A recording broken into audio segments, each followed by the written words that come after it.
Bonjour tout le monde et bienvenue dans cette nouvelle vidéo dans la série de calcul de probabilité. Nous allons voir aujourd'hui une loi discrète usuelle, donc c'est la loi Poisson. Alors généralement la loi de Poisson est la loi de la variable aléatoire qui compte le nombre des événements dans un intervalle de temps. Ça peut être le nombre de clients qui arrivent à une agence bancaire, ça peut être le nombre de voyageurs qui arrivent à un aéroport, etc. Alors, imaginons que vous avez un intervalle de temps qui commence dans t est égal à 0 et qui finit à t est égal à 1, c'est-à-dire c'est un intervalle de temps de longueur 1. Ça peut être un jour, une semaine, un mois, etc. Alors, nous allons diviser cet intervalle en plusieurs petits intervalles. Donc, on va considérer n petits intervalles, c'est-à-dire on aura n intervalles, chaque intervalle est de longueur 1 sur n. Nous allons admettre quelques hypothèses.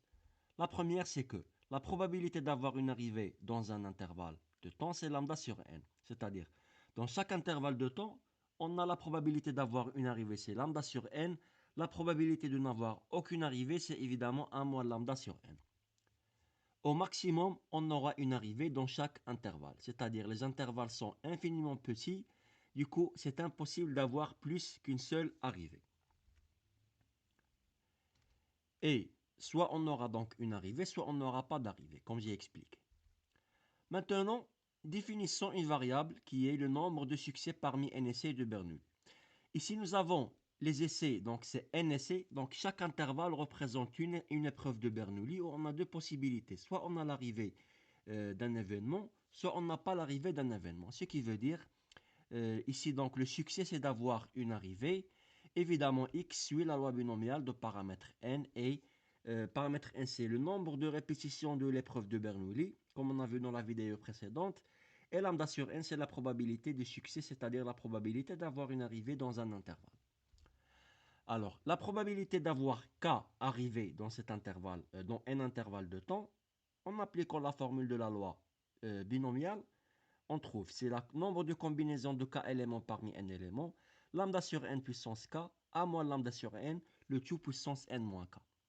Essayons de simplifier le calcul en remplaçant la combinaison par son expression. On va entrer la puissance sur lambda puissance k et n puissance k. On va séparer les deux. Euh, donc on a 1 moins lambda sur n puissance n moins k. On va la séparer en 1 moins lambda sur n puissance n fois 1 moins lambda sur n puissance moins k. Vous allez voir après pourquoi on fait ça. Nous allons également simplifier le n factoriel avec n moins k factoriel, ce qui va nous donner, donc, en haut, donc c'est n fois n moins 1 jusqu'à n moins k moins 1 le tout factoriel et divisé par k factoriel. Et donc, on va bouger le n puissance k pour qu'il soit sous le factoriel et on va bouger le k factoriel pour qu'il divise lambda puissance k. Donc, on s'intéresse à cette expression-là. On va calculer sa limite lorsque n tend vers plus l'infini, c'est-à-dire lorsque les intervalles deviennent infiniment petits. Alors, on va essayer de calculer cette limite. Alors, ce terme-là, c'est un polynôme. C'est une fraction d'une polynôme sur un autre polynôme. Et les deux sont de degré k. Donc, ce qui veut dire la limite, c'est le plus grand élément n puissance k sur le plus grand élément n puissance k, ce qui va donner la limite égale à 1. Le terme 1 moins lambda sur n puissance n, donc ça converge vers l'exponentielle de moins lambda. Et les deux autres termes, donc celui-là va converger vers 1 parce que lambda sur n, ça converge vers 0 lorsque n tend vers plus l'infini. Et on a le 1 puissance moins k, c'est 1. Et le terme lambda k, lambda puissance k sur k factoriel, puisqu'il ne dépend pas de k, donc il va rester comme il est. Ce qui va nous donner la probabilité de la loi de Poisson.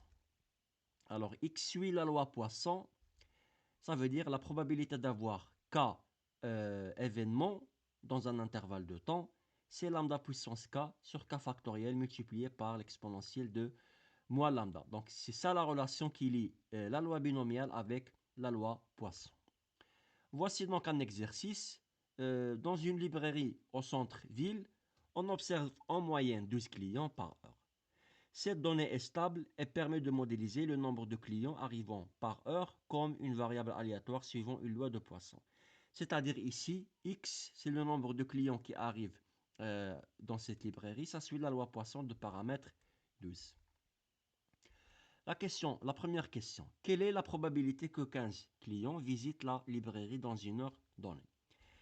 Ce n'est rien autre que, bien sûr, on a déjà défini le paramètre lambda est égal à 12. C'est la probabilité que x soit égal à 15. On remplace dans la formule en haut, on va obtenir donc la valeur de la probabilité. La deuxième question. Quelle est la probabilité qu'au moins 10 clients, mais pas plus de 15 clients, visitent la librairie pendant une heure? Il s'agit que de la probabilité que x soit entre 10 et 15.